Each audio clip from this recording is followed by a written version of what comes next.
curso recentemente, né, com um professor Ivan Vidal, da Universidade de Concepción, no Chile, e a gente vê que realmente esses países estão muito mais avançados, né, que o Brasil em conhecimento na fertirrigação, tanto em conhecimento prático aplicado, como em conhecimento realmente publicado, referências, livros, tá? Então, a gente tem muito o que aprender, né, com outros países, tá? Então, a gente vai falar um pouquinho exatamente dessa temática, tá certo? Eu vou usar 2 slides aqui institucionais da Mosaic, né, fertilizantes. Eu estou com colegas aqui da Mosaic, né, a Carol, a Laís e o Lucas, né, que estão nos acompanhando aqui, né? Eu vou apresentar, e o Rafael Veras, né, também, que compõe aí a nossa equipe, né? A Mosaic é uma empresa global, né? Hoje ela se posiciona como a maior produtora mundial de fósforo e potássio, quando a gente soma esses volumes, tá certo? Tem negócios em mais de 40 países, né? Unidades de mineração de fosfato nos Estados Unidos, extração de potássio, né, no Canadá, tá? E no Brasil ela é a empresa número 1 em termos de faturamento, né? Com uma atuação muito forte no segmento aí de cereais, soja, milho, né, algodão. E agora a gente está expandindo as operações, né, para o que a gente chama aqui de Nordeste e Leste, né, o que inclui a região do Vale do São Francisco, tá certo? E de 2024 para cá, a empresa ela começou a fazer uma série de investimentos para se transformar numa empresa realmente de nutrição de plantas, tá? Então hoje a gente tem divisões de produtos biológicos, né? Recém lançamos a divisão de produtos hidrossolúveis para o mercado de fertirrigação. Então ela tem realmente tido essa expansão grande a nível de atuação e a nível de portfólio. Aqui só para a gente ter uma noção, né, onde a gente tem unidade, né, dentre unidades portuárias, escritórios, unidades de produção, unidades de mineração, tá certo? Então, essa é um pouco aí do que é a Mosaic, né, a nível de Brasil, tá? Bom, eu começo o tema, né, com essa frase aí, que ela é bem representativa. A fertirrigação é muito mais do que aportar água e nutrientes. Não se limita a aplicar uma fórmula nutricional. Se trata de compreender e manejar todos os fatores para que essa fórmula funcione, tá? Então, desde que a gente tem visto de manhã, né, o Dr. Jailson mostrou aqui todos os indicadores microbiológicos, né, o conceito da saúde do solo, né, que é algo até relativamente recente. A gente frequenta os congressos brasileiros de solo, essa temática, né, tem ganhado muita força, né? E a fertilidade do solo ela passa a ser entendida como um conceito mais amplo, não somente na parte química, tá? E aí depois veio o professor Fernando mostrando uma metodologia, né, que nos leva ali a entender melhor 2 conceitos importantes na nutrição, que é o balanço e o equilíbrio nutricional, tá? Então, a gente sempre visa, né, buscar aí um pouco mais de exatidão. Tá? E não vai ser diferente aqui da nossa apresentação. Tá? Então, quais fatores, né, são esses que a gente precisa manejar, entender, conceituar e medir? Né? Fatores de solo, fatores climáticos, fatores da planta, água, irrigação e ou fertilizante. Tá? Então, como eu estava falando, a fertirrigação ela é deficitária na nossa formação agronômica. Dificilmente as escolas de agronomia têm disciplinas a nível de graduação de fertirrigação. Tá? Eu até desconheço, até fiz uma busca sobre isso e dificilmente ou quase nunca a gente tem. Quando você tem, né, são em algumas pós-graduações e mais na área da engenharia agrícola, né, quando a gente tem essa disciplina sendo ofertada. Tá? Então, os nossos profissionais eles se formam com deficiência, né? E quem mexe com fertirrigação ou vai ter uma tendência de ir mais para a parte de nutrição ou de ir mais para a parte da irrigação, tá? Então, a fertirrigação ela tem esse desafio de ser essa área de interseção entre esses conhecimentos. Bom, então aqui a gente tem uma série de vantagens associadas a cultivos que são trabalhados em fertirrigação. Maximização de produtividade, né, assim como a obtenção de altas produtividades, uso de terras marginais, né, tem determinadas regiões do mundo que não se pode dar ao luxo de ter solos de excelência, né, para estar utilizando. É a condição que eles têm. Uniformidade da aplicação de fertilizantes, obviamente dependendo da uniformidade da aplicação de água. Fornecimento adaptado às necessidades de cada cultivo, isso aqui é algo muito forte na fertirrigação. Aumento da disponibilidade e redução de perdas, tá? São algumas vantagens que a gente pode estar pontuando. Em cima dessas vantagens que a gente está vendo, eu vou trazer alguns exemplos, tá, para mostrar para vocês. Então, a gente sempre vai ter um conceito e depois alguns exemplos para a coisa ficar mais aplicada, tá? Então, essa foto à esquerda de vocês, a gente vê uma área, né, que seria 2 exemplos de aproveitamento de solos marginais, tá? Aqui é o deserto do Negev, né, que fica na região sul, né, do estado de Israel, país, né? Eu tive pessoalmente aí nessa região. Isso é uma fazenda chamada Carmei Avidat Farm, é uma unidade de produção de vinho, né, que fica em pleno deserto. Para você ter ideia, né, se chove 50 milímetros por ano nessa região. Tá? Então, quem poderia dizer que essa região tem aptidão para a agricultura?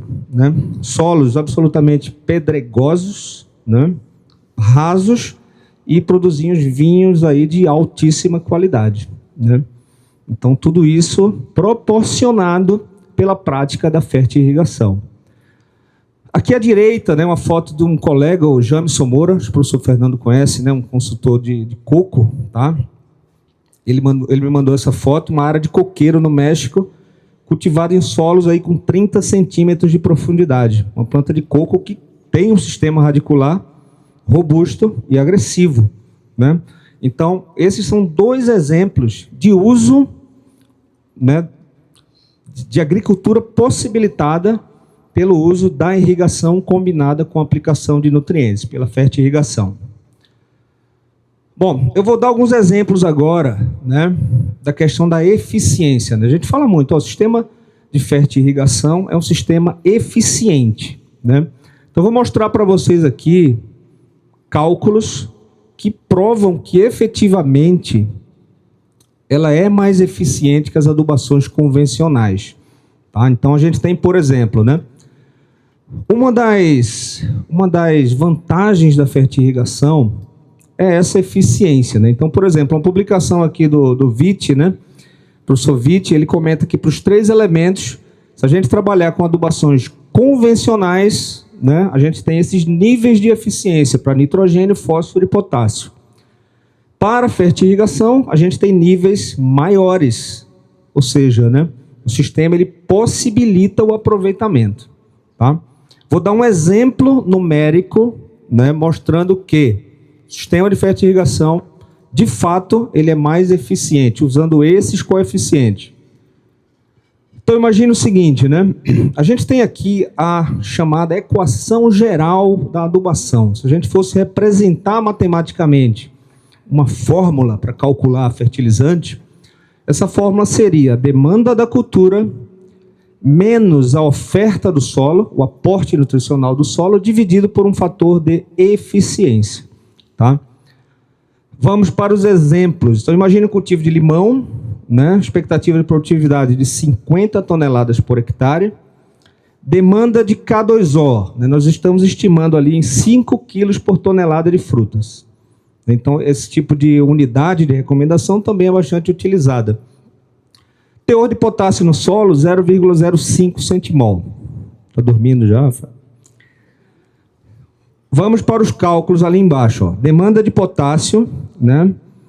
50 vezes 5 são 250 quilos de K2O. Calcula a oferta do solo, fazendo algumas transformações, chego ali a 47 quilos de K2O. Então, se a gente trabalhar com um sistema convencional, né, substituindo os valores, eu tenho que a gente vai precisar de 338 quilos por hectare de K2O na adubação convencional, enquanto que na fertirrigação, 283. Se eu traduzo isso em eficiência de demanda nutricional, adubação convencional significa que eu vou precisar de 6,7 quilos de K2O por tonelada de fruta. Na fertirrigação, 4,7, ou seja, eu uso menos insumo para produzir as mesmas 100 toneladas, em função da eficiência, do melhor aproveitamento. Tá? Isso está muito em linha com a questão de recursos escassos. Né? O nosso país ele é dependente de fertilizantes. Né? O Brasil, 85%, esse é um número médio, né, do fertilizante brasileiro, ele é importado, né, de outros países. A gente não tem soberania no quesito de fertilizante. Tá? Para a gente ter uma ideia, né, o assunto fertilizante na China, ele é entendido como uma questão de segurança alimentar. A primeira coisa, quando teve essa crise agora da guerra, né, com o Irã, a China bloqueou o envio para qualquer país, ou seja, né, ela reteve o fertilizante porque isso é garantia para a alimentação da sua população. Tá? Existe até um ministério de fertilizantes na China, dada a importância. Tá? Bom, a questão dos solos, né? É bem importante a gente entender, né, que se faz irrigação, se faz fertirrigação em cima de diferentes tipos de solo. Aqui a gente tem uma publicação da Embrapa, semiárido, né, mostrando algumas classes de solos que são ocorrentes no ambiente semiárido. Tá? Então a gente tem desde argissolos, cambissolos, latossolos, neossolos, planossolos, vertissolos, luvissolos. Tá? Então, esses solos, né, eles têm essa nomenclatura porque são classificados sob o ponto de vista pedológico. Né? E quando a gente trabalha com irrigação, é muito importante entender que o solo é o nosso principal reservatório, tanto de água como de nutrientes minerais. Tá? Então, a questão pedológica, né, ela ganha uma especial atenção. Às vezes, a gente simplifica muito o solo a 0 a 20, né? 0 a 20 centímetros de profundidade, em termos de amostragem, em termos de avaliação. Mas não esqueçamos, né, que a natureza ela não é conveniente às nossas facilidades. Então, é bem importante, né, aquilo que o professor Fernando comentou, né? Se eu for a planta, né, o que é que eu vou querer? Né? Só 0 a 20, eu vou explorar um pouco mais o solo, explorar recursos de água, de nutrientes que esse solo tenha. Tá? E para isso, o trabalho de classificação de solos, ele é bastante necessário. Né? Então, a recomendação é que se alguma empresa, né, não trabalha com a parte de pedológica, não tem um mapa, né, de classificação de solos da sua propriedade, que busquem, né, profissionais especializados na parte de classificação, né, e faça todo essa análise, né, porque existe muita variabilidade, né, existe bastante variabilidade. Aqui eu trouxe 2 exemplos, né, de acordo com esse documento aqui da Embrapa, tá, de descrição pedológica do perfil. Tá? Então a gente tem um primeiro aqui, o exemplo de um perfil 428, fica aqui na estrada de Petrolina, Lagoa Grande, né, mostrando toda a descrição pedológica, tá, do perfil do solo. Então esse solo aí vai para, em termos de profundidade, né, ele vai até mais de 170 centímetros. Tá? Então aqui a gente tem um ar de solo vermelho-amarelo, eutrófico. Tá? Então a gente tem todas as propriedades, né, parte de caracterização física, areia, silt, argila, pH, né, e os elementos minerais. Tá? Então, uma coisa importante de observar, né, existe variação ao longo do perfil do solo. Tá? Variação de textura, variação de teor de nutrientes, né, variação de CTC, olha o teor de fósforo original ali do solo. Né? O que é interessante também é que normalmente as descrições pedológicas, elas buscam ser feitas de um solo sob a sua condição natural. Né? Então a gente vê o solo aqui naturalmente com baixíssimos teores de fósforo. Né? Para a gente da Mosaic seria um prato cheio aqui, trabalhar num solo como esse, né? Que a gente é produtor de fósforo. Tá? Mas aí a realidade da região, né? Foi comentado hoje de manhã que você tem Solos aqui com teores de fósforo absurdos, né? Acima de 1000 ppm, né? E por aí vai, né? Então, essa é a condição natural, tá? Se a gente pega um segundo solo, né? E aí, em cima desse solo, eu vou fazer algumas simulações da parte física, né? De retenção de água. A gente já vê um cambissolo, né? Um solo que, sob o ponto de vista pedológico, ele é um solo em transição, né? Um solo que ainda preserva alguns minerais primários que não sofreram, né? A intemperização, a minerais primários. Eu fiz a disciplina de mineralogia com a professora Betânia. Então, esse solo ele preserva em suas características agronômicas o reflexo da presença de material de origem da rocha. Então, você percebe ali, por exemplo, né, um solo também profundo, tá? Com pH já completamente diferente do argissolo. A gente já tem um solo aqui com a reação alcalina, tá, predominante ao longo de todo o perfil. Teores muito altos aqui de cálcio, magnésio, potássio. Valores de CTC muito altos. Tá? Esse solo aqui, se a gente pegar uma região do cerrado, né, brasileira, ou solos amazônicos, né, se você utilizar esse solo como fertilizante, ele vai ter efeito. Não é brincadeira isso. Tá certo? Não é brincadeira, né? Dentro da história da fertilização, o pessoal utilizava isso, né? Os primeiros curiosos agricultores tiravam solo de uma determinada área e levavam para outras para fertilizar. Então, esse solo aqui ele é um solo muito rico sob o ponto de vista mineral, tá? Saturação por bases, né? 100% e teores de fósforo ali dentro de uma faixa um pouco melhor ou maior que o argissolo, tá? Então, a gente viu duas condições contrastantes em termos químicos, tá? Eu trouxe essas duas condições para mostrar, para a gente discutir aqui, que existe muita variabilidade. E para a gente conhecer, é preciso analisar, tá? Você quer falar alguma coisa?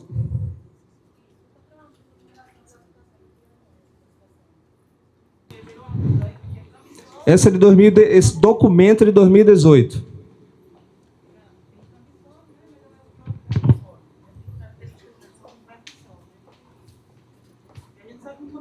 Eu não tô... Deixa eu chegar o microfone aí, fica melhor. Aqui, meu anjo. Pelas características, o cambissolo é um solo velho, né? Um latossolo que não evoluiu em profundidade. Eu fico na dúvida só por conta que ele tem característica de vertissolo, né? Não, eu acho que seria mais o contrário, né? O argissolo, ele é um solo mais evoluído, sob o ponto de vista pedológico. E o cambissolo é um solo mais jovem, né? Pedologicamente, o tempo cronológico não quer dizer muita coisa. A avaliação é feita muito em cima de alterações e de características do perfil. Mas em termos de característica nutricional, ele é um solo pobre, né? O cambissolo. Não. Muito pelo contrário, né? Observa aqui, ó. Se a gente observa os teores de cálcio, magnésio e potássio, são teores bem elevados. Não, tá? pela análise tudo bem. É pelo que a gente aprendeu na agronomia, nos cursos de solo, né?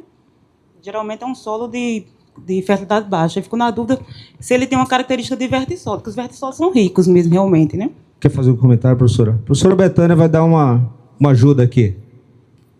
Talvez você esteja confundindo, desculpe, a voz está meio ruim. Vocês estejam confundindo com argissolo, como o Eduardo falou. Latossolo e argissolo é que são solos mais pobres, porque são muito lixiviados. O cambissolo, cambi vem de cambiar, de trocar, de mudar. Ele ainda está em evolução. Logo depois do neossolo vem o cambissolo. Inclusive, ele é identificado pelo B incipiente. Você vê ali que o BI significa B incipiente. Então, o primeiro nível categórico dele como cambissolo quer dizer que é um solo jovem. Se é pobre ou rico, vai depender do material de origem. Se eu tiver um material de origem, por exemplo, um quartzito, que é quartzo, basicamente, aí vai ser pobre. Mas um cambissolo, partindo de um granito, de um guinás, vai ser mais rico, como esse. Entendi. Tá? Aí, o porquê do vertissolo lá no fim, não é nem vertissolo, é o vertissólico. Ele está em segundo, terceiro, quarto nível categórico. Primeiro nível, ele é cambissolo. No quarto nível, é uma característica mais que está no final. Por isso que ela vem em minúscula e em quarto nível. Tá vendo? Começa com minúscula, porque ele tem características de vertissolo também, só que não tão importantes quanto as de cambissolo. E o que dá a ele isso é a presença, provavelmente, de rachaduras, que são aquela característica de expansão do material expansivo. Como o Eduardo falou, material de origem ainda com argila de atividade alta. Tá? Entendi. Porque a gente já fez algumas classificações e geralmente estava sempre baixo os teores de nutrientes, né? Aí a gente ficou associando que era um solo Não, pobre. mas quando for o cambissolo, aí você lembra logo que ele é jovem, não tão jovem quanto o neossolo. Esse seria o segundo, mas não é aquele bem evoluído como o argissolo, como o latossolo. Entendi, obrigada. Então, pessoal, aqui embaixo, né, a gente tem a tabela da parte de retenção de água, né? Algumas análises pedológicas, nesse documento nem todos os solos têm essa parte de retenção de água. Mas o que é importante da gente observar aqui, né, que os indicadores de capacidade de campo, né, ponto de murcha, que definem a água disponível, eles são muito variáveis ao longo do horizonte. Tá? Então, a pedologia, ela dá essa informação para a gente, né, acerca especialmente da capacidade de retenção de água. Então, eu tenho retenções de água ali muito variáveis ao longo do perfil do solo. E isso precisa ser conhecido, tá certo? Aí, o que é que eu fiz, tá? Peguei esse perfil do cambissolo, né, e aí a gente vai evoluir, né, dentro dessas características físicas. E aqui eu calculei a umidade na base de volume, tá? E aí você tem uma transformação, você multiplica, né, a diferença entre capacidade de campo menos o ponto de murcha, vezes a densidade, eu tenho o θV, tem a umidade na base de volume na capacidade de campo. Então, observem, né, que eu tenho 0,30 centímetros cúbicos por centímetro cúbico até 15 centímetros, de 15 a 45, 0,31, de 45 a 90, 0,39. Então, esse solo ele vai aumentando a sua capacidade de retenção de água como reflexo da alteração textural. Se a gente voltar lá, a gente vai ver que, né, esse solo, né, ele incrementa a argila, o que é algo característico do B incipiente, como a professora Betânia comentou, né? O horizonte B, tá, ele é característico, ele é formado, né, pela migração aí de pequenas argilas, o que altera a propriedade de retenção de água, tá certo? Então, voltando aqui, a gente tem aqui muita variabilidade, né, ao longo do perfil do solo. O que na prática isso nos diz, né, quando a gente volta para a questão da fertirrigação, tá? Analisar, né, somente 0 a 20, ela é uma prática insuficiente quando a gente pensa em sistemas irrigados e fertirrigados, tá bom? Bom, e ainda fiz outros cálculos aqui, né, para a gente avançar. Então, se a gente calcular a disponibilidade total de água, né, e a capacidade total de água com base nessas características. Então, a gente tem ali a capacidade total, né, de água por horizonte, né, no horizonte de 0 a 15 é de 7,05, no de 15 a 45, 11, de 45 a 90, 54. Tá? Trazendo isso para números práticos aqui embaixo, ó. Volume de água disponível em cada centímetro de solo, né? Então, no horizonte de 0 a 15, eu tenho 4,7 metros cúbicos por hectare, abaixo 3,9 e no BC 12,1. Tá? Então, essa é a capacidade de água disponível nesses solos. Se a gente cruza isso, né, com a cultura, né, você pega uma uva de mesa, que pode ter sistema radicular aí de 50 a 60 centímetros, mangueiras de 80 a 100 centímetros, é fundamental, né, ter essa informação e ter clareza, tá, acerca das propriedades físicas do solo, especialmente relacionadas à retenção de água, ok? Bom, essa imagem eu peguei de inteligência artificial. Hoje tem muita coisa bacana, né, criada em termos de imagem, e mostra isso. Eu tenho... E aí volta aquela questão, né, das práticas agronômicas, que o Joilson comentou de manhã, né? Eu preciso de indicadores, né, quer sejam químicos, físicos ou biológicos, para direcionar a minha prática agronômica. Tá? Eu preciso ter uma planta que explore raízes de maneira mais profunda para ter acesso a essa reserva hídrica, né? Ou eu vou ficar utilizando práticas que mantêm o sistema radicular mais superficial, ok? Bom, um conceito bem relevante dentro da fertirrigação é o conceito do bulbo úmido ou zona de umedecimento, tá? Quando a gente trabalha com culturas fertirrigadas, o volume explorado, né, ele é circunscrito a essa área molhada, tá certo? Existem algumas práticas de avaliar em campo, né, como a gente vê nessas imagens, com o uso de corantes, tá? Aqui é um corante, não sei se vocês já viram esse tipo de prática, mas aqui é um corante usado em panificação, né, que você define algumas plantas ou área que vai ser avaliada a formação do bulbo e coloca um pouquinho desse corante, que ele é pó, embaixo do gotejador. Daí irriga normalmente pelo tempo que está programado. Depois vai ficar a formação do bulbo, né, com o uso desse corante, não tóxico, que é utilizado até para alimentação, tá? Então, e aí a formação desse bulbo, ela vai ser variável, dependendo de textura do solo, né? Dependendo da profundidade, tá certo? Topografia, mas isso é bem importante. Nessa imagem aqui embaixo, a gente observa, possivelmente, né, algum tipo de hortaliça, um espaçamento menor, né, mais curto. A gente observa uma certa homogeneidade na formação do bulbo molhado, tá? Isso também é bastante relevante, porque é a partir dessa zona de molhamento, né, que as plantas vão ter acesso à água e a nutrientes, ok? Bom, existem métodos também para a gente calcular, tá? Existe metodologia dentro dos estudos de irrigação, né, a partir de informações de vazão de gotejador, distância entre os emissores, né, de você calcular, mas o cálculo mais preciso ou mais real, ele pode ser feito em campo, tá? Então a gente vê uma imagem aqui mostrando o cálculo da zona individual de molhamento, tá? Então a gente tem aqui um cultivo com espaçamento 4x2, né, vazão do emissor de 4 litros por hora, espaçamento entre os gotejadores com uma linha de gotejamento. E o diâmetro úmido do emissor foi 80 centímetros, medida em campo, tá? Essa foto é só ilustrativa. Em cima, né, desse cálculo individual da área de umedecimento, a gente calcula a área úmida, tá certo? Isso é muito importante. Então, você consegue calcular a área úmida de um gotejador, né, e chegar no percentual, tá, de área molhada dentro da sua área. Ou seja, para essa condição de exemplo aqui, eu sei que 16% de 1 hectare, né, é a área que realmente está recebendo influência ali, de água e de nutrientes. Tá? De água e de nutrientes. Aí você começa a ter criticidade, né? Esse é um número bom, é um número ruim, é um número baixo, é um número alto. A gente tem essa informação. Alguns têm, outros não. Não é tão claro esse tipo de informação. Tá?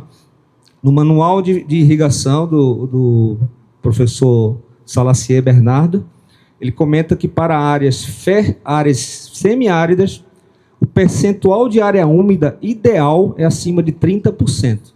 Tá? Então, que ações, né, podem ser feitas aqui? Aumentar o número de emissores, diminuir o espaçamento entre emissores, trabalhar com 2 linhas de irrigação, aumentar a área, né, de captação, tanto da água como de nutrientes.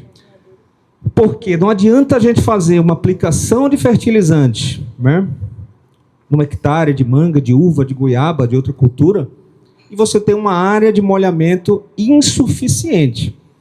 Lembremos, né, a gente tem um ambiente aqui no semiárido que passa 8, 9 meses seca, um ambiente realmente com restrição hídrica muito grande. Então é na área molhada que as coisas vão acontecer sob o ponto de vista de aproveitamento e de absorção desses nutrientes, tá certo? Bom, determinação da área úmida, como a gente comentou, né? Ela é um fator-chave na fertirrigação. porque os nutrientes são absorvidos a partir, né, da área úmida, molhada.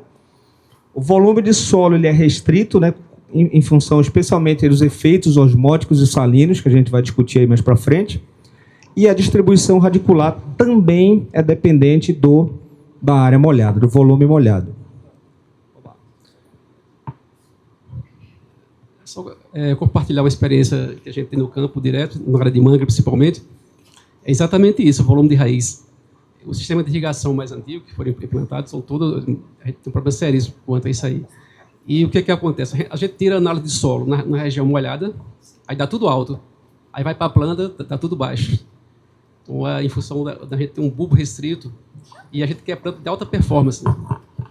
E aí, quando a causa básica vai ser exatamente o sistema radicular restrito para o potencial que a gente quer. Então, esse é um problema sério no campo que a gente vem enfrentando. Exatamente. Obrigado, Deildo. E é bem importante conhecer isso, né? Tudo passa pelo diagnóstico, né? Desde cedo a gente está falando basicamente de diagnósticos, né? O Jailson falou, o professor Fernando explorou bastante. Eu vou mostrar algumas técnicas aí no final da parte de diagnóstico. E em cima disso, pessoal, tem alguns cálculos demonstrativos aqui, tá? Irrigação e fertirrigação, a gente tem que usar realmente a parte matemática, né, da nossa agronomia, né, que às vezes ela é esquecida, certo?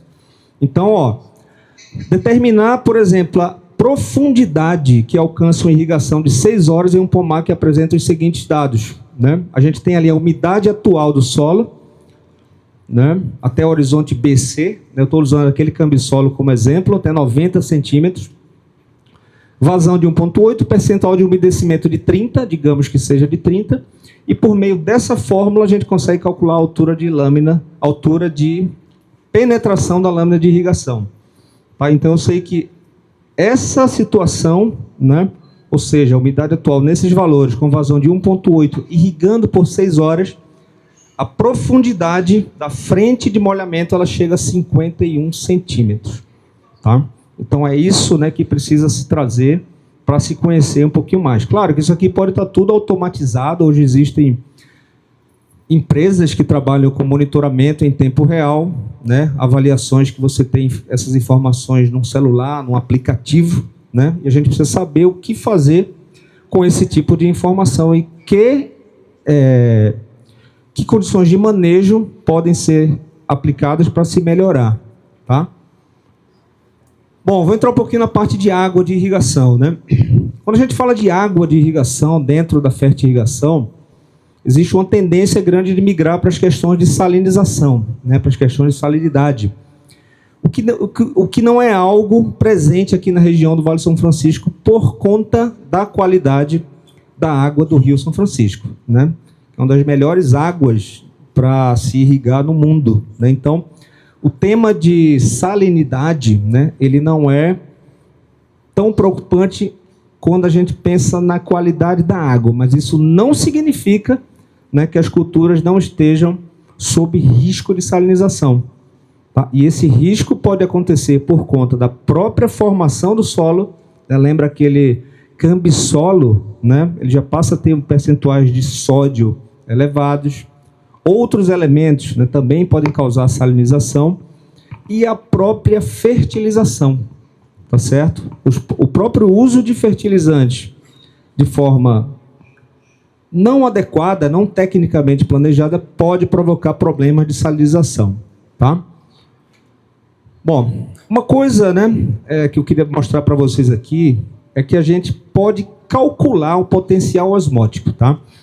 Quando a gente trabalha com salinização, né, a água de irrigação e avalia as questões de salinização, que é uma das maiores preocupações em termos de fertirrigação, a gente avalia uma série de parâmetros e os principais, né, eles estão relacionados à condutividade elétrica, a gente comentava aqui no almoço, né, junto com o Ideildo, e o pH, tá, dessa solução, tá bom? Por que isso é importante, né? Porque, como a gente vai ver aqui, a depender do nível de salinização, pode haver realmente problemas osmóticos, problemas associados a déficit hídrico, mesmo em áreas irrigadas, tá certo? Isso parece até contraditório, né? A planta pode ter déficit hídrico em áreas irrigadas? Sim ou não? Sim, exatamente. Essa é a maior preocupação. E para a gente medir isso, tá? Para a gente medir isso, né? A gente pode utilizar aqui a equação de Van't Hoff, tá? Esse conteúdo, né? Se não me engano, ele está no capítulo 2 do livro de Nutrição Mineral de Plantas da Sociedade Brasileira de Ciência do Solo, tá? Está exatamente lá. Então a gente consegue calcular, né, o potencial osmótico, ou seja, qual é a força de retenção da água que aquela condição salina está impondo àquela lavoura. Tá? Então existem modelos já calculados, tá? Onde a partir, né, na verdade a gente com um valor de condutividade elétrica a gente consegue calcular isso aqui. Tá certo? Com o valor da condutividade elétrica é possível calcular isso aqui. Por essa razão, né, a gente vai falar mais para frente, o monitoramento da condutividade elétrica dentro da zona úmida, que a gente já definiu lá atrás, ele é o primeiro passo para a gente acompanhar a qualidade da fertirrigação. Tá? Então, nesse modelo, né, a gente consegue calcular esse potencial e avaliar se há ou não efeito osmótico na planta. Tá? Vamos avançar aqui nesse conhecimento. Então, né, por exemplo, a água do solo, né, ela é um contínuo solo, planta, atmosfera. Né? Por isso que existem livros e conceitos, sistema solo, planta, atmosfera. É como se você tivesse uma coluna de água ali ligando o solo até a atmosfera, sendo a planta essa coluna, tá? Então, todos os vasos, tecidos de uma planta, eles estão preenchidos ali com a água. E a água se movimenta, né, do solo para a atmosfera por meio de diferença de potencial, tá? A planta ela usa a água principalmente para resfriamento dos sistemas vegetais. 98%, segundo Thais e Zeiger, da água que uma planta absorve é utilizado para transpiração vegetal. Tá certo? 98%. 2% para outros processos. Mas isso tem a ver com o que o professor Fernando comentou, da história da migração das plantas, né, que saíram do ambiente aquático e migraram, né, para o continente. E elas precisaram desenvolver mecanismos de resfriamento dos seus sistemas enzimáticos. Tá certo? Então esse movimento de água ele se dá realmente por diferença de potencial. A água se movimenta, né, de zonas de menor potencial para zonas de maior potencial, sendo a atmosfera grande, vou usar o termo bomba, que puxa essa água. Tá certo? Em termos de movimentação de água. Agora veja o seguinte, né? Como é que a gente liga, né, e conecta esse comportamento fisiológico de uma planta com a questão da tensão ou pressão osmótica, tá? Essa tabela aqui, né? Acho que eu vi esse material no professor de Minstein, mas provavelmente isso veio de alguma outra literatura. A gente tem aqui um intervalo, né, de tensão negativa suportado pela planta. Tá? Então, a gente tem aqui o que ele chama de intervalo fisiológico, né, que seria, vamos ler aqui, você pode ver em megapascal ou atmosfera, ou a própria relação com a condutividade elétrica. Tá? Ou seja, até 3, né, que foi o dado que o Jailson comentou, até 2, né, até 3 existe uma certa segurança em termos de intervalo fisiológico suportado, até 3 de condutividade elétrica. A partir de 4, tá, de condutividade elétrica, a força de retenção da água pelo solo começa a ficar muito grande e há uma redução na capacidade dessa água se movimentar. Tá? Então, numa condição dessa aqui, eu posso ter um cultivo que esteja sofrendo déficit hídrico, mesmo em área irrigada, se a condutividade elétrica da solução do solo estiver acima de um ótimo fisiológico. Tá? Vou dar um exemplo. Tudo tem exemplo. Tá? Não? Ó, em um projeto de produção de goiabeira irrigada, foi medido o valor de condutividade elétrica da solução fertirrigada. Tá? Então ele mediu, aplicou a solução, foi lá na saída de um gotejador ou de um microaspersor e mediu a condutividade elétrica. O valor indicado no condutivímetro foi de 4,5 decisimis por metro naquele momento. O valor da água, calcule o valor da força de retenção, a temperatura, né, que usa na equação, e o valor da água de irrigação foi de 1 decisimis. É uma água que já tem uma condutividade elétrica ali um pouquinho maior, tá? Que é bem maior que a do São Francisco. Mas a gente já vê aí que é o seguinte, 3,5 decisimis de condutividade elétrica está vindo de onde? Do fertilizante. Tá? Eu tenho um valor de CE ali naquele momento de 4,5. 1 é da água, né? Se eu fizer essa diferença, 3,5 é da solução salina fertilizante. Tá? Aplicando aqui a equação de Van't Hoff, né? Lembrando, tudo isso aqui pode estar planilhado, né? Você só precisa entrar com o valor da CE, tá? Para ter essa informação. Com base no valor da CE, você estima, né, o total de íons presentes ali na composição, né, daquela condutividade elétrica, e a gente chega a um valor, né, de tensão de 1,5 atmosfera. Tá certo? Se eu voltar aqui, né, 1,5, tá? Ele já está aqui, ó, perto de 5, 6. Tá certo? Qual é a pergunta que é, né? Qual é o significado biológico desse número? Né? O que esse exercício, né, nos leva a pensar, tá? Que a planta possivelmente, naquele momento, naquela fertirrigação, está sofrendo déficit hídrico, tá? Está sofrendo déficit hídrico. O que pode ter acontecido aqui, né? Várias coisas. Baixa vazão do sistema, não está diluindo, né, concentração, erro operacional de fertilizantes colocados a mais, uma série de coisas, tá? São números, né, que vão auxiliar a fazer diagnóstico e entrar com práticas de correção, tá certo? Muito bem.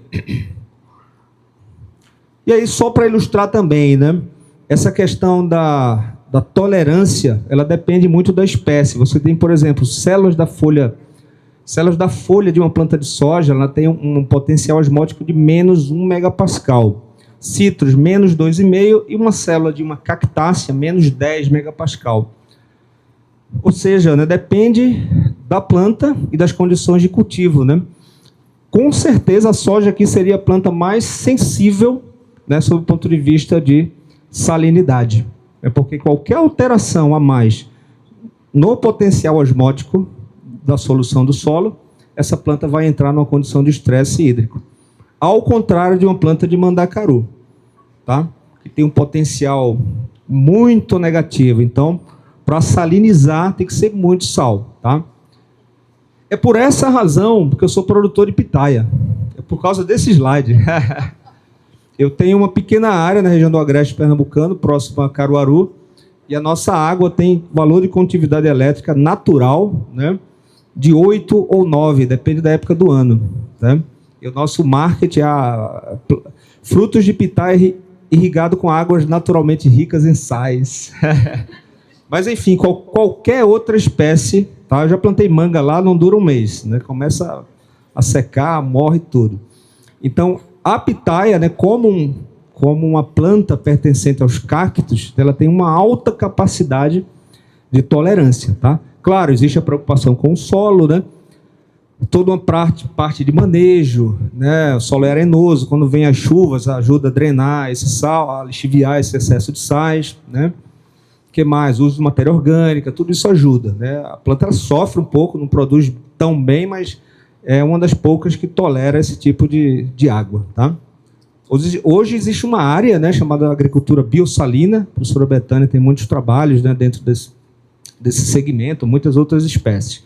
E a pitaia aparece como uma cultura também importante aí. Bom, vamos falar de raiz, tá?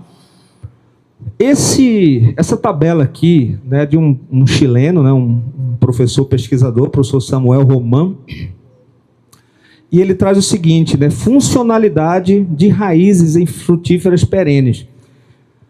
Então ele classifica ali as raízes em 3 tipos, né, pelos absorvente, suberizada e lignificada, e em função do tamanho, tá? A gente vê que as raízes menores, né, os pelos absorventes com tamanho entre 1 e 10 milímetros, são aquelas que efetivamente absorvem água e nutriente, tá? Só que são raízes que estão em permanente troca, tá? São 3 semanas uma raiz passa vivendo, depois essa raiz já morre, já passa a fazer parte da matéria orgânica do solo, e novas raízes virão, tá certo? Então, sob o ponto de vista fisiológico, as raízes são drenos importantes, né? Lembrar que as raízes são órgãos não fotossintetizantes. Então, o carbono que deve chegar na raiz, na forma de carboidratos, ele foi produzido na folha, tá certo? Isso é bem importante porque até no ser humano, né? No ser humano, as células dos nossos intestinos, que são os órgãos responsáveis por absorção, elas se renovam a cada 5 dias. Tá? Então, semelhança aqui com o vegetal, né? Que está sempre se renovando, tá? E lembremos também que as raízes são tecidos meristemáticos, né? São aqueles que apresentam as maiores taxas de respiração. Por essa razão, né? Voltando àqueles conceitos pedológicos, né? Importante conhecer a capacidade de retenção do solo para não aplicar água em excesso. Tanto o excesso como a falta, eles são prejudiciais, né? Se você aplica água para além da capacidade de retenção do solo, né? A capacidade de campo, você está provocando um ambiente desoxigenado. Não é isso, professora? Um solo desoxigenado, né? E isso impacta diretamente essa capacidade da raiz estar se renovando, ok? Bom, ficou pequenininho aqui, a gente vai entrar um pouquinho na parte da nutrição, né? Só recapitulando, hoje a gente tem como elementos minerais reconhecidos como essenciais, né? Ou seja, aqueles que atendem aos critérios de essencialidade, né? Essa relação, tá?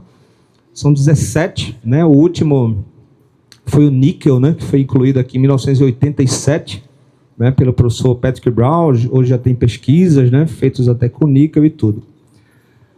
E aqui de lado, né, tem a foto de um filósofo grego, né, chamado Aristóteles, que ele é considerado o pai da adubação. Porque em 300 e pouquinho, né, antes, 380 a 322, antes da era cristã, ele já falou isso, ó. Todos os seres viventes nutrem-se de substâncias idênticas àquelas que compõem seu próprio organismo. Muito importante essa declaração de Aristóteles, né, mais de quase 2.500 anos atrás. Ele só não tinha equipamentos, laboratórios para medir, né, mas ele já previu, né, que a composição mineral ela é produto do que a planta, do que os vegetais, né, se nutrem, ou seja, que eles absorvem. Quando a gente dá um salto na história, né, a gente vê que a maioria dos elementos minerais eles foram incluídos na relação dos essenciais a partir do momento quando houve a revolução científica, os métodos, né, ficaram mais refinados, né, e estamos falando aí de coisas de menos de 200 anos atrás. Tá? Então, historicamente, né, são inclusões recentes. A gente tem aqui o níquel em 87, né, algo bem recente. Isso não se... você nasceu em 87, né? Eu nasci um pouquinho antes. O Veras também. Isso não significa que outros elementos, né, um dia não possam ser incluídos nessa relação.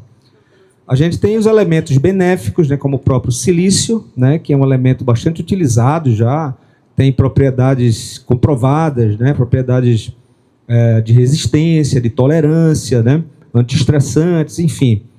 Né? Esses são considerados benéficos. Tem outros também, como o selênio, né? Tem muitos pesquisadores fazendo pesquisas com selênio.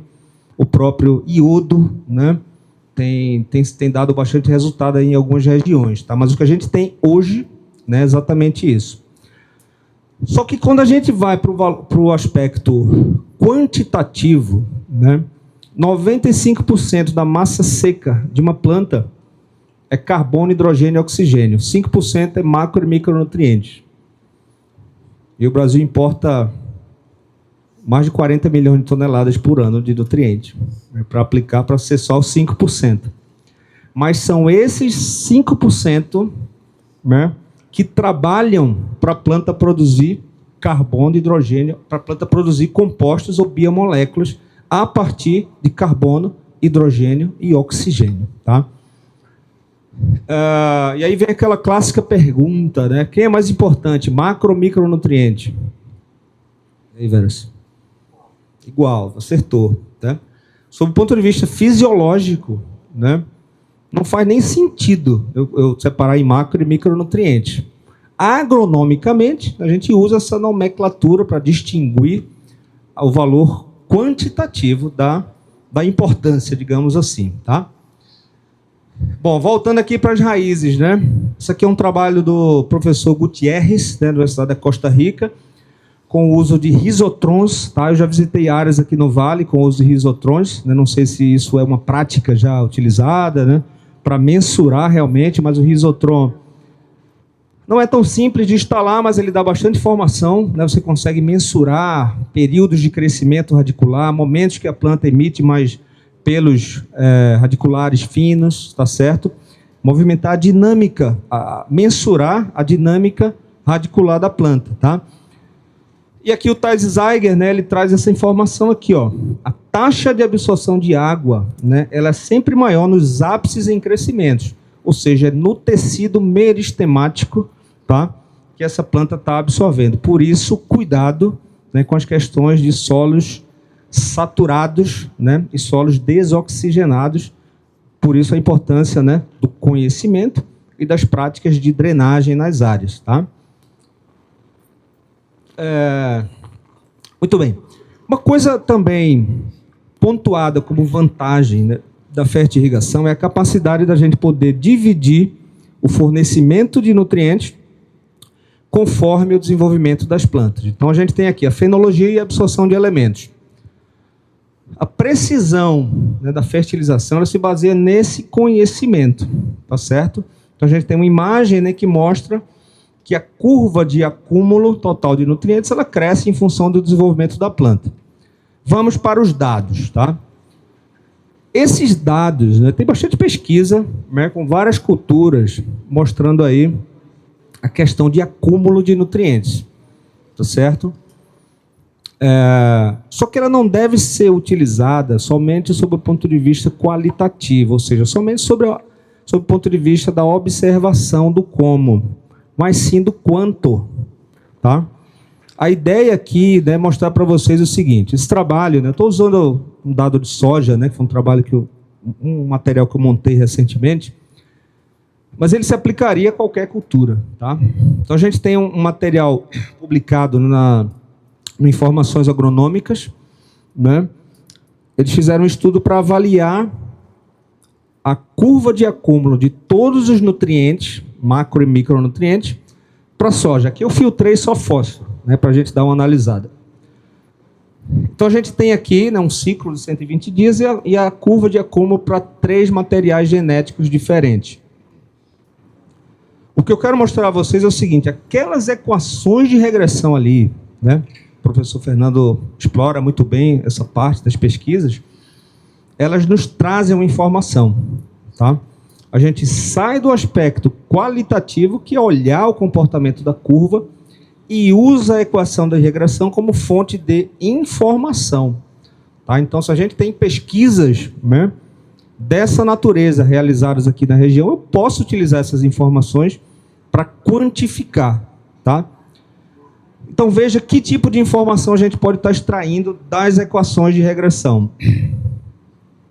Aqui tem uma base matemática, né? As equações são gaussianas. A gente pode considerar, né, alguns componentes da equação, como extração máxima, tempo no pico de extração e a largura da curva. Tá? De tal maneira, né, que se a gente trabalha essa equação, substituindo esses termos, eu chego nessas informações aqui por variedade. Que informações são essas? Extração acumulada, pico de extração em dias, tá? Então, por exemplo, se tem, vamos trazer isso aqui para a realidade das culturas do vale. Você tem um cultivo de uva, né, de videira, que tudo, o ciclo começa na poda, né? Então, podou, vai até a produção. Você pode ter uma pesquisa, né? Talvez até já existam algumas, que tragam esse dado. Em que momento a planta tem maior taxa de absorção de zinco, de cobre, de magnésio, de cálcio, tá? Então, esses dados, né, eles servem para isso. Então, eu sei que, por exemplo, para cada variedade você tem um pico de extração. Tá? Então, foi nos 106 dias após a semeadura, que aquela primeira variedade apresentou o máximo de extração. E quanto foi esse máximo? Está medido aqui pela velocidade. Ou seja, teve um dia dentro do ciclo que a velocidade foi de 2,2 quilos por hectare por dia. Tá certo? E aqui tem as informações. O ponto de inflexão indica a maior taxa diária. Então, são essas informações, né, que a gente pode estar extraindo, né, da literatura, não existe muita coisa publicada, ou ainda fazendo trabalhos que visem, né, quantificar esses valores de extração. E para que serve, por exemplo, essa informação? Tá? Por exemplo, eu sei que para a soja, né, é nesse momento fenológico que eu tenho a maior demanda de fósforo. Tá? E aqui você pode fazer escolhas. Eu posso usar um fertilizante de liberação mais rápida, né, para atingir esse momento. Você pode fazer pulverizações foliares complementares com fósforo nesse momento. Tá certo? Então, são essas informações que nos auxiliam a manejar. Ok? Bom, vamos entrar na parte do fertilizante. Como é que está o tempo? Tá bem? Tá médio? Quanto? 20? Vamos lá. Sério? Sério? Mentira. Bom, vamos lá. Então, fertilizante, né, são sais sem carga elétrica, tá, que eles se dissociam quando, né, na presença de água. Tá? Característica lógica de um fertilizante hidrossolúvel, obviamente, é que ele seja plenamente solúvel em água. Né? Então, a gente tem, por exemplo, né, um nitrato de potássio. Após a sua hidrólise, reação com água, ele se dissocia no cátion potássio e no ânion nitrato. Tá? Então, o fertilizante hidrossolúvel, ele já chega na raiz da planta, né, possibilitando formas químicas prontamente capazes de serem absorvidas. Tá? Bom, então a gente tem características importantes também dentro dos fertilizantes hidrossolúveis, como solubilidade, valor do pH, condutividade elétrica e índice salino. Tá? Vou dar uma corridinha aqui por conta do tempo, tem umas coisas interessantes para a gente discutir. Tá? Então é bem importante que a gente esteja atento às características e como utilizá-las. Estou atrapalhando aqui, né? Bom, muito bem. Tá? Essa tabela, né, ela foi disponibilizada pelo professor Vidal, mostrando o seguinte: quais são as mudanças esperadas no valor do pH e da condutividade elétrica para cada 100 quilos por hectare aplicado de um dado fertilizante. Digamos que o Ideildo, na recomendação dele para Mangueira, recomenda lá 200 quilos de MAP, né, ao longo do ciclo, por hectare ao longo do ciclo. Tá? Aí eu vou lá e observo o que é esperado em termos de comportamento no pH e na condutividade elétrica com essa dose. Tá? Então, essa tabela ela auxilia. Né? Eu sei que para cada 100 quilos, né, eu tenho uma variação para menos, ou seja, o pH ele vai decrescer, o ambiente vai ficar mais ácido, de menos 0,1 a menos 0,2. Tá? Muito bem. Com essas informações, eu vou mostrar um outro exemplo para vocês que vai conectar o que a gente viu até agora, especialmente aquela questão da área de umedecimento ou do bulbo molhado. Okay? Imagina o seguinte, né? Se a dose de 100 kg por hectare de ureia aplicada a lanço em área total sobre a superfície A acidificação é de 0,1 unidade de pH. De onde eu extraí isso? Daqui. Ureia menos 0,1 a menos 0,3. Vamos trabalhar com a faixa com 0,1, o início da faixa. 0,1 unidade de pH. Reduzindo, por exemplo, o pH do solo de 6 para 5,9. É grande essa redução? Ela é significativa ou é insignificante? 6 para 5,9 parece inofensivo, não é isso? Vamos lá. Qual seria o efeito sobre a acidificação do solo se esta mesma dose for aplicada no sistema de irrigação localizada, em que a área de umedecimento, como a gente viu lá no início, é de 20% da área total? Cálculo da dose equivalente na área umedecida. Então, eu posso calcular qual seria a dose equivalente. Lembremos que aquela tabela, ela considera o hectare 10 mil metros quadrados. Tá? Então, eu trago aqui para o cálculo da área equivalente, que é de 20%. Ou seja, eu estaria aplicando, para usar o dado da tabela, uma dose equivalente de 500 kg por hectare de ureia. Cálculo da variação de pH na zona radicular, né? Ou seja, se 100 kg de ureia reduzem 0,1 unidade de pH, 500 vão reduzir 0,5 unidades de pH. Lembremos que o pH é uma unidade logarítmica. Qualquer variação de unidade representa 10 vezes a mais ou 10 vezes a menos. Resultado, o solo na área de umedecimento ficaria 5 vezes mais ácido, né, quando a gente passa a trabalhar com esse conceito da área de umedecimento. Aí vem a pergunta, isso é bom ou é ruim? E a resposta é sempre o depende, né, se tratando da agronomia. Tem até uma explicação para isso, mas eu não vou perder tempo. Esse pH e esse é tirado na hora da solução do solo, né? Esse dado aí. Esse aqui seria pelo pH do solo, não é da solução do solo, pH do solo, exatamente, do solo, com metodologia padronizada. O ponto é, né, isso é bom ou é ruim? Depende. Eu posso usar a ureia, nesse caso, para reduzir o pH, para deixar numa faixa ideal, que é 6, 6,5. Tá? Se você tem um ambiente como aquele câmbio-solo, o pH ao longo de todo o perfil é 8, essa condição é excelente. Como é que eu vou estar provocando uma acidificação controlada, né, para buscar a faixa de absorção ideal, né, a faixa de ideal em termos de pH, tá certo? Se eu já tenho um solo ácido, né, isso aqui não é bom. Então, esse tipo de cálculo de avaliação que passa ali por faixa de umedecimento, né, esse conhecimento, ele pode auxiliar você selecionar o quê? Fontes fertilizantes. Tem muito caso assim, 6,5, 7, 6,7. Entendi. Reduzir, baixar o pH. Bom, outro ponto importante também, quando se trata de fertilizantes, é a questão das compatibilidades, né? Existem tabelas que você pode auxiliar e existem incompatibilidades clássicas dentro de fertilizantes, por exemplo, o uso de MAP e nitrato de cálcio, né? São produtos incompatíveis, existe a formação de precipitados, isso acaba entupindo filtros, né? Emissores e se traduz em perdas e prejuízos. Né? Então, alternativas para evitar incompatibilidade.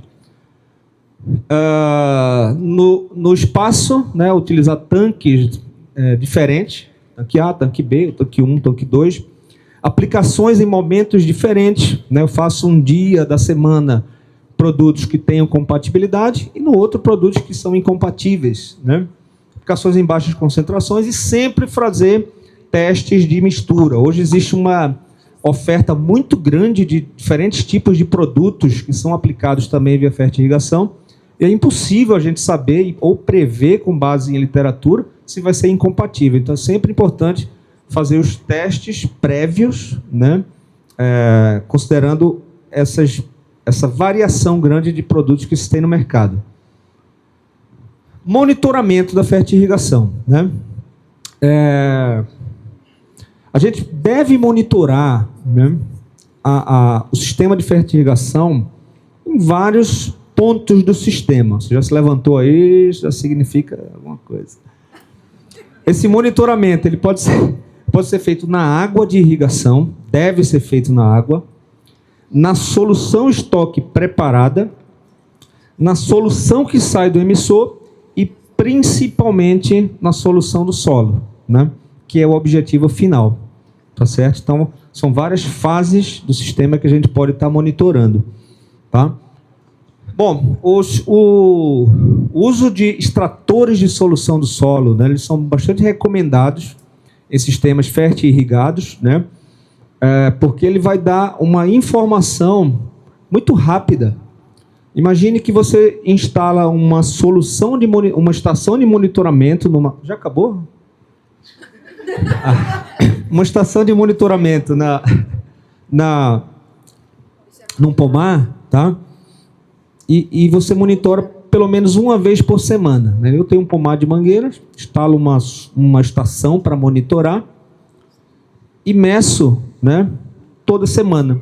Eu vou ter ao longo do ano 52 avaliações simples que você pode fazer na propriedade, com o uso de condutivímetro portátil, né, e pH-metro portátil.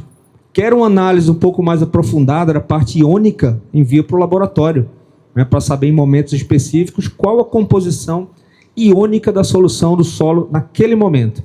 Tá? Então, o monitoramento ele é super recomendado, né? A gente tem aqui, até trouxe para mostrar, me ajuda aqui, Jair, por favor. Pode pegar aí. Os 3 extratores, né? Esses são instrumentos muito baratos e simples de se trabalhar. Tá? Então, a gente tem aqui 3 profundidades, né? 15, 30 e 45. Né? Você monta ali uma estação e pode montar até mais. Né? Ele trabalha, não sei se vocês todos conhecem, mas ele trabalha com uma pressão negativa, com uma seringa simples. Você confere uma pressão negativa dentro do tubo. Na ponta ele tem uma cápsula porosa que permite a passagem da água, né, ou da própria solução do solo, e ele é instalado, né, você coloca a pressão negativa, né, tira uma bomba de vácuo, faz um vácuo, irriga, né, depois da irrigação você vai lá e coleta essa solução e analisa. Tá? É algo bastante simples, né, de instalar e de operar, com informações pontuais. No final, só porque senão o meu tempo está correndo aqui. Tem que descontar também. Então, é muito recomendado, né, esse tipo de material. Tá? Então, aqui, obrigado, Jailson. Um condutivímetro portátil, né, e a gente consegue fazer essas soluções, e são medições que vão nos dar informações como, por exemplo, pH, como, por exemplo, a questão do potencial osmótico, se a solução que está sendo aplicada está numa faixa ideal. Tá? Aqui existem também alguns eletrodos, né, específicos aqui para alguns íons, né, são materiais bem mais caros, mas também são encontrados no mercado. Né? Só um exemplo aqui para entrar na parte final. Um trabalho que a gente fez, né? Esse material está sendo publicado agora num livro sobre melão, né, junto com o professor Nildo, lá do FESA. A gente fez um trabalho lá em Mossoró, medindo durante as 9 semanas do ciclo do melão pH e condutividade elétrica com uma estação de monitoramento. Tá? Então, a gente viu aqui o valor da condutividade elétrica ao longo do ciclo, tá? Em 3 profundidades. Observe ali que, a partir da segunda semana, né, sempre o valor da CE na camada 40 a 60, ele deu mais alto, tá certo? Isso tem um significado. A CE está mais alta numa profundidade que a planta já não aproveita. O melão tem uma raiz bem curtinha ali, 25, 30 centímetros. O que isso pode significar? Desperdício de fertilizante, lâmina de lixiviação não adequada para aquele momento, tá certo? Questões ambientais associadas aqui a nitratos que lixiviam no perfil, uma série de coisas, e cabe regulagem. Ou seja, é uma prática simples, mas que pode te dar muita informação sobre o manejo. E mais grave ainda, pH na solução do solo. Observa, aqui eu tenho a faixa ideal, né? 6, 6,5.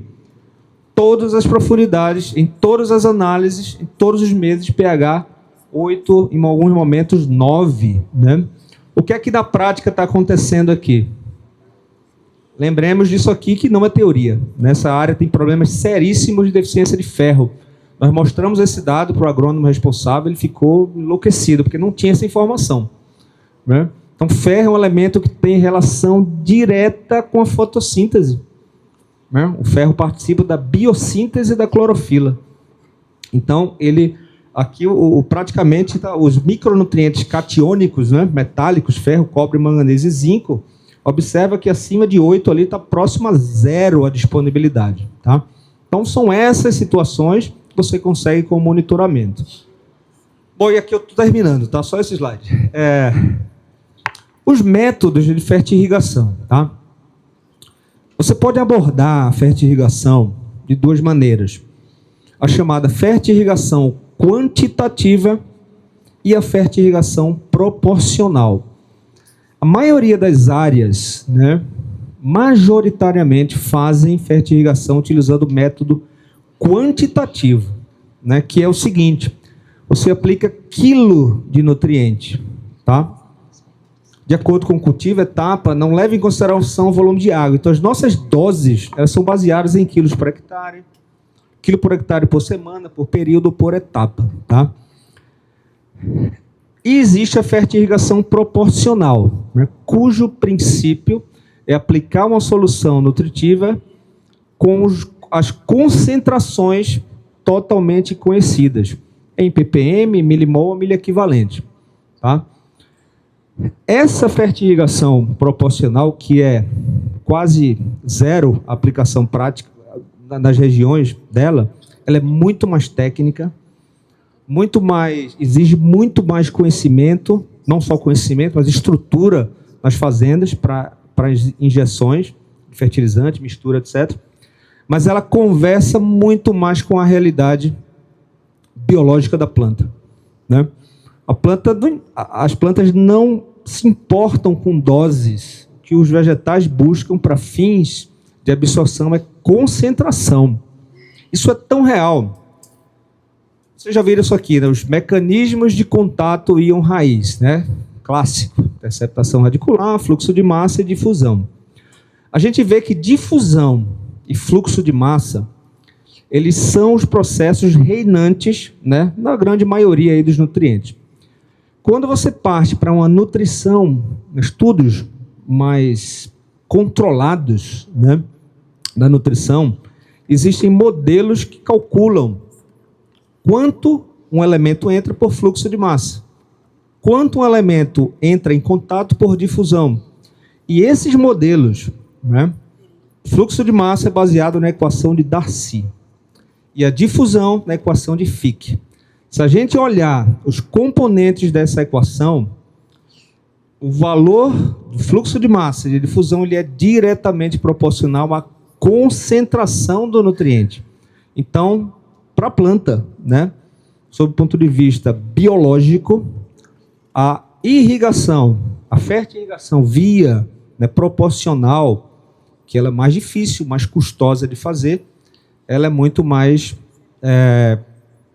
real, tá? Tem alguns trabalhos mostrando, comparando os dois métodos, mostrando, né, que quando você irriga aqui via com soluções controladas, há incremento, sim, né? Aqui, obviamente, seria assunto para uma outra apresentação, tá? Para a gente ter método de como calcular e tudo, ok?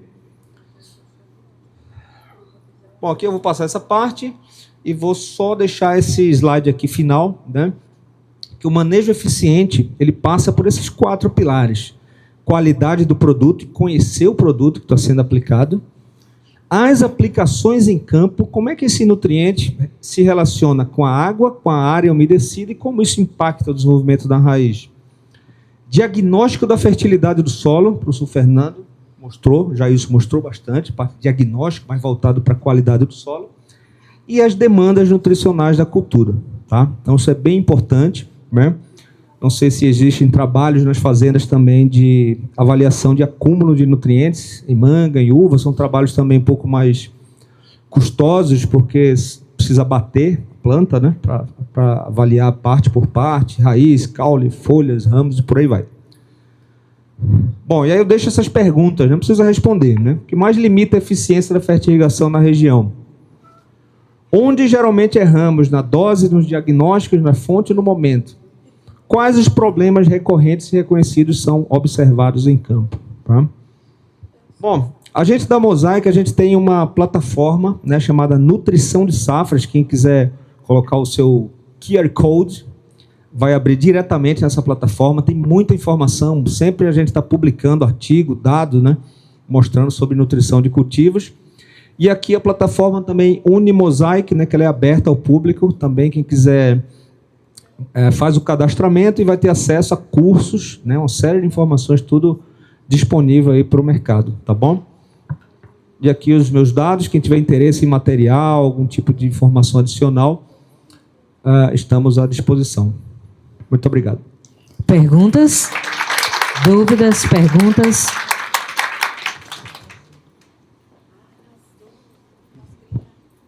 Saldanha, começando com o produto, que foi a primeira no seu finalmente ali, né? Sim. A gente, como produtor, quando vai para o mercado, compra nitrato de